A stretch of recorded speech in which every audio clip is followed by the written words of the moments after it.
What is my এখানের কলকাতার weather কি, এন রুট আমার অনেকগুলো স্টেশন আছে,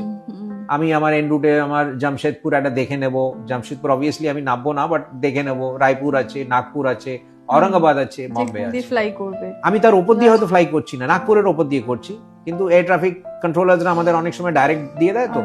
সো আমি যখন কলকাতা থেকে বম্বে যাচ্ছি, আমার লেফটে রায়পুর থাকবে, আমার লেফটে নাগপুর থাকবে, আমার লেফটে ঔরঙ্গাবাদ থাকবে, কিন্তু ওই পয়েন্টে যদি কিছু হলো, কোথাও যদি এমার্জেন্সি হয়, অন্য কোনো কারণে মেডিকেল এমার্জেন্সি হতে পারে, আমার এয়ারক্রাফটে প্রবলেম হতে পারে, আমার যদি ডাইভার্ট করতে হয়, তো ওই স্টেশনসের আমি ওয়েদার গুলো একবার চেক করে নেব, including Ahmedabad, Baroda, near about বম্বের আশেপাশে। I am not committed Ahmedabad, আমি হয়তো ডাইভার্সন ইনিশিয়েট করলাম, Ahmedabad visibility is below minimum, আমি নামতে পারবো না। আহমেদাবাদে প্রত্যেক শহরের একটা ভিজিবিলিটি ক্রাইটেরিয়া থাকে, আমাকে চেক করতে হবে বরোদার কি রিকোয়ারমেন্ট, বরোদায় কত তেল লাগবে, বরোদায় কত ভিজিবিলিটি রিকোয়ারমেন্ট, এই ক্যালকুলেশন গুলো আমি অনবোর্ড আমি আগেই একবার দেখে নেব, ওই ক্যালকুলেট করে আমি এক্সট্রা 500 নিলাম, 500 কেজিস। আমার মনে হলো না with Bombay with traffic কনজেশন in case of diversion 10 tons is comfortable.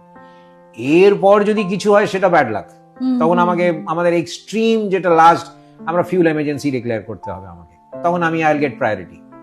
যদি আমি দেখি আমার কোথাও আমার প্রবলেম হচ্ছে, আমি বম্বেতে আধ ঘন্টার জায়গায় 45 মিনিট হোল্ড করছি,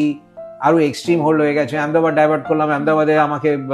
সিকোয়েন্সে আমাকে ডিলে করে দিল কিছু ফর এনি আদার রিজনস, তো তখন আমাদের এক্সট্রিম যেটা আমরা ডিক্লেয়ার করি which is fuel emergency, fuel emergency করলে তখন আমি প্রায়োরিটি পাবো।